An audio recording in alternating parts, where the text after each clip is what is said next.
ఊరి యొక్క బిర్యానీ. జబల్పూర్ అనే గ్రామంలో అందరూ వ్యవసాయం చేసుకుంటారు. ఎందుకంటే జబల్పూర్లో ఉన్న భూముల్లో పంటలు బాగా పండుతాయి. ఇక్కడ భూమిలో పెరిగే దుంపలు, పళ్ళు చాలా బాగా పండుతాయి. చిన్నాన్న, ఈరోజు మార్కెట్ పడే రోజు కదా, వెళ్తున్నావా? వెళ్ళాలి, నేను అదే అనుకుంటున్నా. మాధవ్, మనకు ఎప్పుడు పండుగ రోజు అంటే మనం అమ్మిన కోళ్లకు మంచి ధర పలికి చాలా డబ్బులొచ్చినప్పుడు. చిన్నాన్న, పద వెళ్దాం. మా చేనులో పండిన పంట కూడా నేను మార్కెట్కి తీసుకెళ్తున్నా. పద చిన్నాన్న, వెళ్దాం. అరే, నువ్వు ఊరి బయట ఉన్న ఫ్యాక్టరీలో పనిచేస్తావు కదా, మరి ఈరోజేంటి ఇక్కడికొచ్చావు? ఈరోజు ఫ్యాక్టరీ సెలవు, అందుకే నాన్నకేదైనా సహాయం చేద్దాం అనుకున్నాను. ఓహో, అవునా? మా చేనులో పండే పంటలకు, కోళ్లకు చుట్టుపక్కల గ్రామాల్లో, పట్టణాల్లో మంచి గిరాకీ ఉన్నది.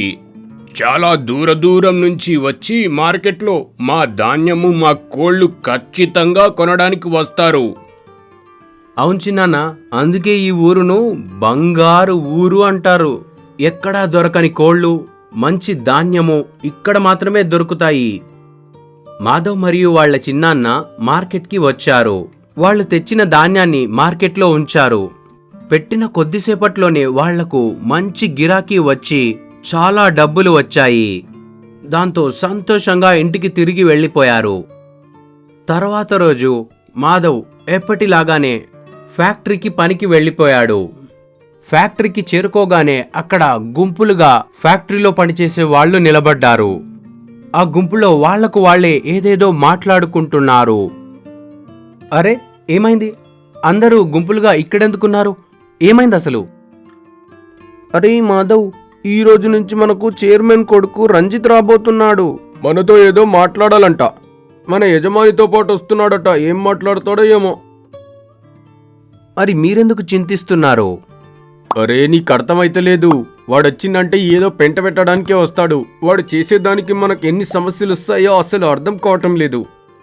అదిగో వాళ్ళిద్దరూ రానే వచ్చారు. విందాం, ఏం మాట్లాడుతారో చూద్దాం. రంజిత్, మీ ముందొక ప్రస్తావన ఉంచడానికి మేమొచ్చాము. నేను ఊరి దగ్గర ఒక హోటల్ పెట్టాలనుకుంటున్నాను.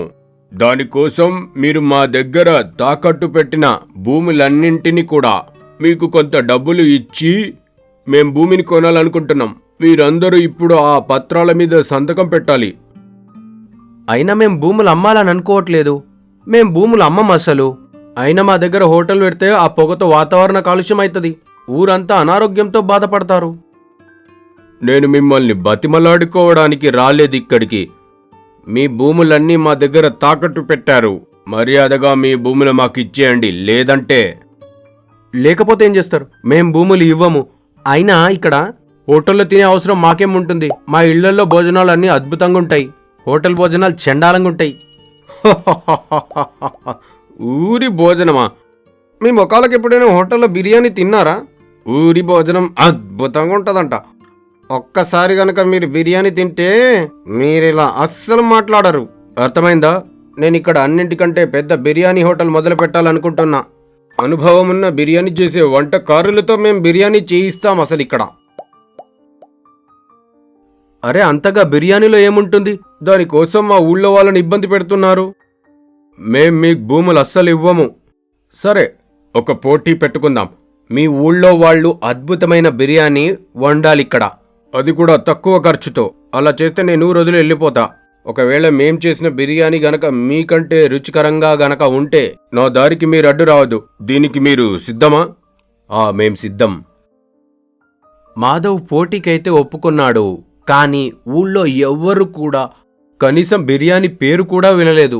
అసలు బిర్యానీ ఎలా చేస్తారా అని ఊరందరూ కూడా ఆలోచనలో పడ్డారు. అరే, బిర్యానీ అంటే ఏంటో మనకు తెలియదు. అసలు మనం వాళ్ళతో పోటీపడి ఎలా గెలుస్తాం? లఖన్, మనం ఒక పని చేద్దాం. మనం పట్నంకి పోదాం. అక్కడ బిర్యానీ ఎలా చేస్తారో అన్నీ గమనిద్దాం. వాళ్ళిద్దరూ పట్నానికి వెళ్ళి ఒక హోటల్లో బిర్యానీని తెప్పించుకున్నారు. బిర్యానీ వాళ్ల ముందు పెట్టగానే తినడం ప్రారంభించారు. అరే, దీంట్లో కూరగాయలు, చికెన్, అన్నం మాత్రమే ఉన్నాయి. మన ఇళ్లలో వండుకునే కోడి కూర అన్నం కలిపితే ఎట్లుందో అట్లుంది. అవును, ఊళ్ళో మనం అద్భుతంగా చేయొచ్చు. ఎందుకంటే ఇక్కడ బియ్యము చికెన్లో అస్సలు నాణ్యత లేదు. ఎలాగూ మన ఊళ్ళో బియ్యానికి కూరగాయలకు చికెన్కు ప్రసిద్ధిగాంచిందాయే. ఇప్పుడు ఊళ్ళో వండే బిర్యానీ ఎలా ఉంటుందో రంజిత్కి రుచి చూపిద్దాం.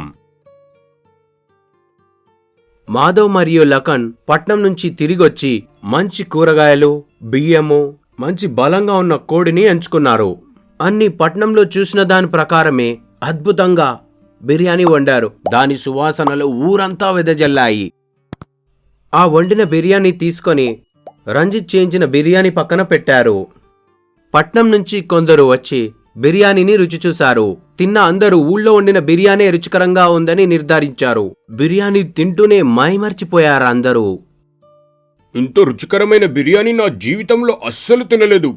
పెద్ద పెద్ద హోటళ్లలో కూడా ఇంతగా రుచి నాకు కనిపించలేదు అసలు.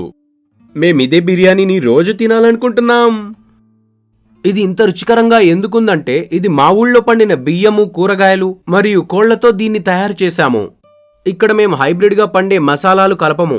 స్వచ్ఛమైన గాలి, స్వచ్ఛమైన నీటితో అన్నీ మేము ఇక్కడే పండించుకొని తింటాము. అందుకే మా ఊళ్ళో హోటల్ వద్దు. ఈ బిర్యానీ పోటీల్లో రంజిత్ ఓడిపోవడం అతనికి చాలా నామూషిగా అనిపించింది. లఖన్ మరియు మాధవ్ దగ్గరకు మాట్లాడటానికొచ్చాడు. నన్ను క్షమించండి, నాకు అర్థమైంది. నేను ఊరి వాతావరణాన్ని అస్సలు కలుషితం చెయ్యను. ఎందుకంటే గ్రామంలో ఉన్న భూములన్నీ బంగారము. దాంట్లో పండిన వాటితో ఇంత రుచికరమైన బిర్యానీ చేయవచ్చును. ఒకవేళ మీరు గనక ఒప్పుకుంటే మనమందరం కలిసి పనిచేద్దాము. మనమే ఈ ఊళ్ళో ఒక బిర్యానీ దాబాను ప్రారంభిద్దాము. కలుషితమైన పదార్థాలు కాకుండా ఈ ఊళ్ళో స్వయంగా పండిన పంటలనే ఉపయోగించుకుందాము. దాంతో కాలుష్యం కూడా అవ్వదు. రంజిత్ మరియు మాధవ్ ఇద్దరూ కలిసి అద్భుతమైన రుచికరమైన బిర్యానీని చౌకైన ధరలలోనే అందరికీ అందుబాటులోకి తెచ్చారు. దీనివల్ల ఊరికి ఎలాంటి హాని కలగలేదు. గ్రామస్తులు ఆరోగ్యకరంగానే బ్రతుకుతున్నారు.